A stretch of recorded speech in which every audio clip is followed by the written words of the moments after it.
اچھا اچھا، ابھی میں ذرا جلدی میں ہوں، کام نمٹا کر ملتا ہوں تمہیں بھی۔ کام تو آپ نے نمٹا دیا ہے چودھری صاحب، اب تو بس کاغذی کاروائی رہ گئی ہے۔ تمہیں کیسے معلوم؟ آپ سے پیار کرتی ہوں نا، تو آپ کی ہر خبر رکھتی ہوں میں، چاہے میری راتوں کی نیندیں حرام ہوں یا دن کا چین۔ میں نے کہا میں کام سے فارغ ہو کر ملتا ہوں تمہیں، اور چودھری اس سے جان چھڑا کر نکل گیا۔ ادھر رجو کے گھر والوں کو طلاق کی خبر ملی تو وہاں رونا دھونا شروع ہو گیا۔ چودھری انہیں بلا کر رجو سے ملوایا اور یہ بات بھی صاف کرائی کہ طلاق وہ رجو کی خواہش پر دے رہا ہے۔ یہ سن کر رجو کے والدین اور رشتہ دار اسے کوسنے لگے تو وہ بولی، آپ یہ رونا دھونا اب بند کر دیں، جو کچھ بھی ہو رہا ہے وہ میرے مطالبے پر ہی ہو رہا ہے۔ آپ لوگ بس وکیلوں کے آنے کا انتظار کریں، تمام معاملات کے کاغذ مکمل ہو کر ان پر دستخط ہو جاتے ہی ہیں تو آ کر مجھے لے جائیں، باقی باتیں میں گھر واپس آ کر بتاؤں گی۔ دوپہر تک وکیل پٹواری اور گرد اور سب وہاں پہنچ گئے۔ چودھری نے علاقے کے کئی معززین کو گواہ بنا کر کاغذات تیار کرائے۔ وہ ابھی تک جنڈل گھمباٹا کے خوف میں مبتلا تھا۔ وہ نہیں چاہتا تھا کہ کوئی کسر باقی رہ جائے اور اسے بعد میں بھگتنا پڑے۔ کاغذات لے کر رجو اپنے رشتہ داروں کے ہمراہ باپ کے گھر لوٹ آئی۔ وہ سب ابھی بھی بہت پریشان تھے، لیکن رجو پوری طرح مطمئن تھی۔ اپنے باپ کی وفات سے لے کر اب تک چودھری حاکم اپنے علاقے کی ایسی 20 لڑکیوں کو اپنے بستر کی زینت بنا چکا تھا۔ کسی کے لواحقین کو ڈرا دھمکا کر، کسی کو لالچ دے کر اور کسی کے ساتھ دونوں حربے استعمال کر کے وہ اپنا یہ کام سر انجام دیتا چلا آیا تھا۔ دوسرے زمینداروں یا نسبتاً طاقتور گھرانوں میں اگر اسے کوئی لڑکی پسند آتی تو وہاں نکاح کا حربہ استعمال کرتا تھا، لیکن نکاح میں آئی ہوئی لڑکی بھی اکثر کچھ عرصہ کے بعد حویلی کا فالتو سامان ہو کر رہ جاتی۔ ایسی صورت میں وہ بیچاری مجبور ہو کر خود ہی طلاق کا مطالبہ کر دیتی۔ چودھری اس کے وارثوں سے بات کرتا، کوئی صلح صفائی والا انداز اپناتا اور اسے طلاق دے دیتا۔ اگر کسی کمی کی کوئی لڑکی اسے پسند آ جاتی اور لڑکی کے وارث نہ خوف کھاتے نہ لالچ کا شکار ہوتے تو چودھری کے کارندے لڑکی کو اٹھا لے جاتے۔ وارث مزاحمت کرتے تو چودھری ان پر چوری، ڈاکے اور قتل وغیرہ کے مقدمات بنوا کر انہیں جیل بھجوا دیتا۔ ڈر، خوف، لالچ یا کسی بھی اور طرح سے چودھری کے بستر تک لائی گئیں ایسی لڑکیاں سالوں تک حویلی میں ایک قیدی کی سی زندگی گزارتیں۔ اگر وہاں سے رہائی پا بھی لیتیں تو واپس باپ یا بھائی کے گھر میں پڑی سرتی رہتیں۔ رجو پہلی لڑکی تھی جو ایک کھیت مزدور کی بیٹی ہونے کے باوجود عزت سے بیاہ کر لائی گئی اور باعزت طریقے سے ہی طلاق دے کر رخصت بھی کی گئی۔ علاقے کے لوگوں کو شک کی وجہ تو معلوم نہ تھی یہ سب کیوں اور کیسے ہوا، مگر وہ اسے چودھری کی پہلی بڑی شکست ضرور گردان کر رہے تھے۔ خود چودھری یہ سمجھ رہا تھا کہ وہ ایک بڑی مصیبت سے بچ گیا ہے۔ وہ رجو کو بھیجنے کے بعد شہر چلا گیا۔ وہاں اس کے بہت سے کام رکے ہوئے تھے، وہ ان میں مصروف ہو گیا اور یہ سوچ کر مطمئن بھی ہو گیا کہ اب رجو والا معاملہ نمٹ گیا ہے۔ جنڈل گھمباٹا اب اسے کبھی تنگ نہیں کرے گا۔ اس کے وہم و گمان میں بھی نہیں تھا کہ ایک کہانی ضرور یہاں ختم ہو گئی ہے، لیکن یہیں سے ایک اور قصے کا آغاز ہو رہا ہے جو ممکن ہے خود اس کا انجام ثابت ہو۔ رجو اب باپ کے گھر واپس پہنچی تو وہ بہت سے قیمتی ملبوسات، سونے کے زیورات اور ایک مربع اراضی کی مالک تھی۔ اس لیے جب اس نے سب کو صاف صاف لفظوں میں کہا کہ اس کی طلاق کی وجہ سے کوئی اس سے دکھ یا ہمدردی کا اظہار نہیں کرے گا، یہ طلاق اس کے لیے خوشی کی بات ہے اور اس کی جیت بھی، تو کسی کی بھی اس کے آگے بولنے کی جرت نہ ہوئی۔ رجو کی سہیلیاں بھی روز اسے ملنے کے لیے آ رہی تھیں۔ رجو خوب بن ٹھن کر ان کا استقبال کرتی اور ان کی خاطر تواضع بھی کرتی۔ چودھری کے اب تک ہونے والے مظالم کی وجہ سے علاقے کی ہر جوان لڑکی سہمی ہوئی رہتی تھی۔ اس معاملے میں اب تک اتنے واقعات ہو چکے تھے اور پولیس کچہری یہاں تک کہ وکیلوں تک جانے میں بھی کوئی فائدہ نہیں ہوا تھا۔ لگتا تھا جیسے اس علاقے کے سب لوگ چودھری حاکم کے آگے بالکل بے بس ہیں۔ اس لیے ہر لڑکی کو یہ جاننے کی جلدی تھی کہ رجو آخر کس طرح چودھری کے چنگل سے اور اتنے باعزت طریقے سے بچ نکلنے میں کامیاب ہو گئی۔ رجو اپنی ہر سہیلی کو پوری بات بتا دیتی، اس وجہ سے جلد ہی جنڈل گھمباٹا اس کی سب سہیلیوں میں اور پھر پورے علاقے کی لڑکیوں میں مشہور ہو گیا۔ بعض لڑکیاں تو مذاق میں بھی ایک دوسرے سے پوچھتی، کیا تمہاری بھی کسی جنڈل گھمباٹا سے دوستی ہے؟ حویلی چھوڑنے سے پہلے عنایت بیگم اور رجو کے درمیان یقیناً بہت گہرے عہد و پیماں ہوئے تھے، لیکن اس کی تفصیلات تو کسی کو بھی معلوم نہیں تھیں۔ البتہ بات ضرور کوئی گہری تھی۔ اس وعدے کو وفا کرتے ہوئے عنایت بیگم نے اپنے ایک عزیز کو ساتھ بھیج کر رجو کے تمام زیورات ایک بینک کے لاکر میں رکھوا دیے۔ ساتھ ہی اس نے اپنی بیٹیوں کی مدد کے لیے آنے والی استانی کی ڈیوٹی لگائی کہ وہ رجو کو اردو لکھنا پڑھنا سکھا دے۔ کچھ ہی دنوں میں پورے 25 ایکڑ زمین کا انتقال بھی رجو یعنی رضیہ بی بی کے نام ہو گیا۔ آہستہ آہستہ اس نے اپنی زمین کی دیکھ بھال کا کام بھی سنبھال لیا۔ اس کے باپ اور چچا لوگوں نے اسے بہت سمجھایا کہ وہ ابھی عمر میں چھوٹی ہے، اس لیے لوگ اس کی بات آسانی سے نہیں مانیں گے، اور پھر وہ اس کے بڑے ہونے کے ناطے پوری محنت اور دیانتداری سے اس کے کھیتوں اور فصلوں کی دیکھ بھال کریں گے۔ لیکن وہ مصر رہی کہ ہر کام اس سے پوچھ کر، اسے بتا کر اس کی نگرانی میں ہوگا۔ اس نے سب کو مجبور کر دیا کہ اب اسے رضیہ بی بی کہہ کر ہی بلایا جائے گا۔ لفظ رجو آج کے بعد استعمال نہیں ہوگا۔ 14 سالہ ایک دیہاتی لڑکی کا یہ حاکمانہ رویہ برداشت کرنا کسی کے لیے بھی آسان نہ تھا، خاص طور پر ان کے لیے جو رشتہ میں بھی اس کے بڑے تھے۔ مگر اس وقت طاقت کا توازن اس کے حق میں تھا، اس لیے سب اس کی بات ماننے کے لیے مجبور تھے۔ چند مہینوں میں ہی اس نے تھوڑی اردو پڑھنی لکھنی سیکھ لی۔ اب کھیتوں کی آمدنی بھی اس کے پاس آنے لگی۔ روپیہ پیسہ ہاتھ آتے ہی اس نے شہر سے سعدیہ احمد نام کی ایک استانی کو یہاں اپنے ساتھ رہنے کے لیے بلا لیا۔ معقول تنخواہ کے علاوہ اس کے آرام وغیرہ کا بھی خیال رکھا جاتا تھا۔ ہفتے میں 2 دن وہ اپنے گھر بھی جا سکتی تھی۔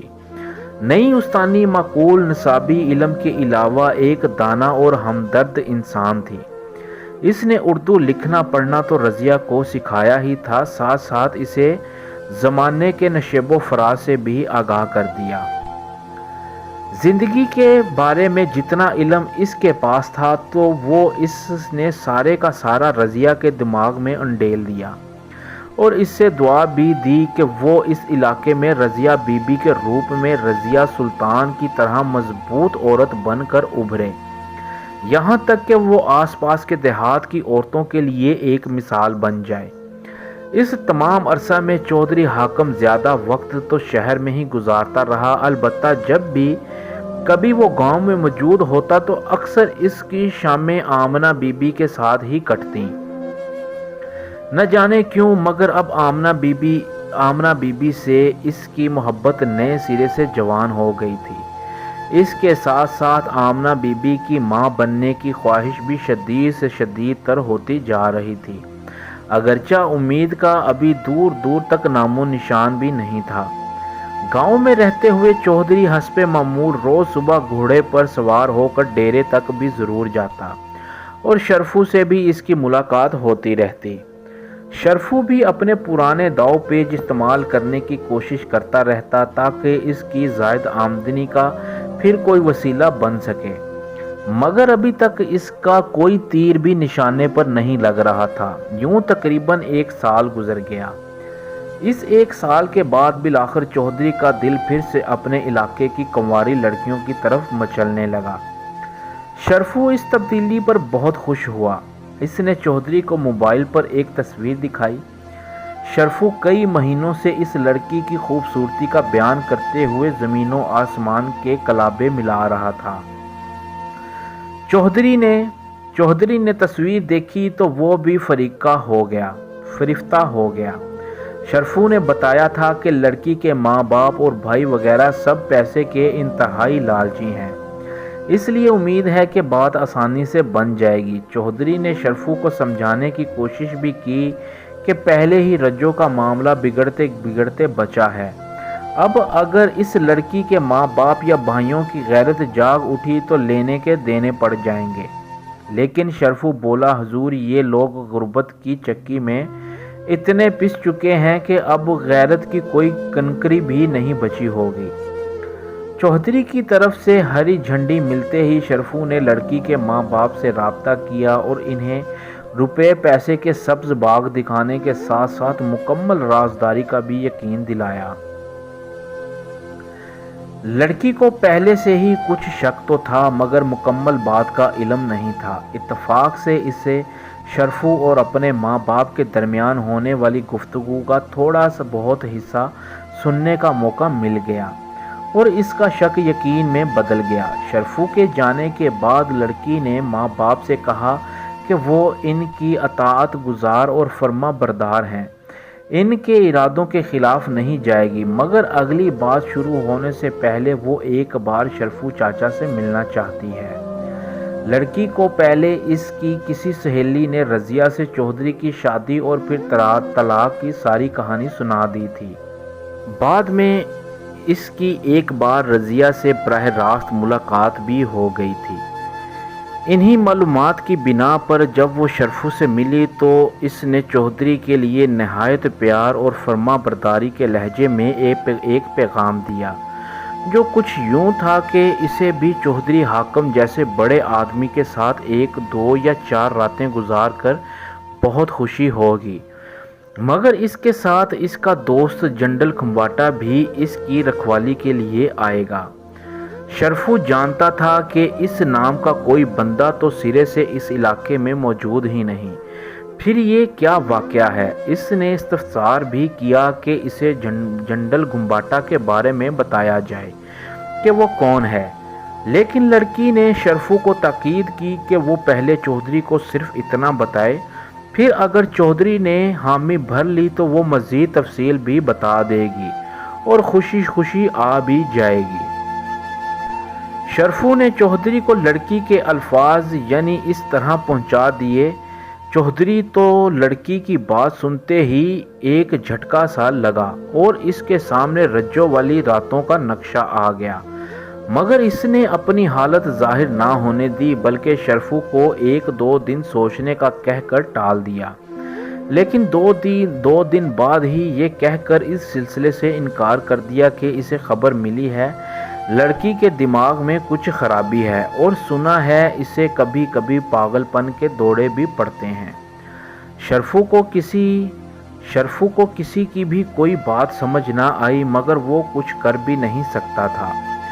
رضیہ نے اب تک نہ صرف ڈرائیونگ سیکھ لی تھی بلکہ ایک پرانی پک اپ بھی خرید لی تھی۔ اپنے کھیتوں پر اب وہ روایتی فصلوں کی جگہ وہ زیادہ تر سبزیاں اگانے لگی تھی۔ کاشت کے انداز میں بہتری لانے کے لیے اس نے زرعی سائنسدانوں سے بھی مدد لینی شروع کر دی تھی۔ نہایت ضروری کاموں کے علاوہ رضیہ کے کھیتوں میں اب مرد لوگوں کا آنا کم ہی ہوتا تھا۔ زیادہ تر کام اب وہ عورتیں اور لڑکیوں سے ہی لیتی تھی۔ وہ تمام عورتیں اور لڑکیاں جو پہلے صرف کپاس چننے، دھان لگانے یا دیگر ہلکے پھلکے کاموں تک محدود تھیں، اب سبزیاں اور دیگر فصلیں ہونے، انہیں پانی دینے، ان کی نلائی کرنے اور ضرورت پڑنے پر ان کی کاٹ جھانٹ کا کام بھی کرنے لگی تھیں۔ رضیہ خود بھی ان کے ساتھ مل کر ایسے سب کام کا انجام دیتی تھی۔ یوں اب اس علاقے کی بہت سی عورتیں اور لڑکیاں اس کے کھیتوں میں کام کر کے معقول پیسے بھی کمانے لگی تھیں۔ ناظرین، یہ تھا کہانی اور لڑکی میں جن آ گیا کا تیسرا حصہ۔ اس کہانی کا چوتھا حصہ ہم اگلی سٹوری میں پیش کریں گے۔ تو ناظرین، یہ تھا آج کا واقعہ۔ دوستو، واقعہ پسند آیا ہو تو کمنٹس کر کے لازمی بتائیے گا۔ اللہ آپ کے تمام گھر والوں کو ہمیشہ خوش و خرم رکھے، آمین ثم آمین یا رب العالمین۔ مزید اچھی ویڈیوز دیکھنے کے لیے ہمارے چینل رائل ناولز کو لائک کریں، سبسکرائب کریں اور شیئر کریں، اور بیل آئیکن پر کلک کرنا نہ بھولیے۔ اگر کسی کے ساتھ کوئی واقعہ پیش آیا ہو تو نیچے دیے گئے ڈسکرپشن میں ہمارا ای میل ہے، وہ اپنا واقعہ وائس نوٹ میں ہمیں میل کرے، ہم اس کا واقعہ اگلے دن اپنے ویڈیو میں نشر کریں گے۔ شکریہ۔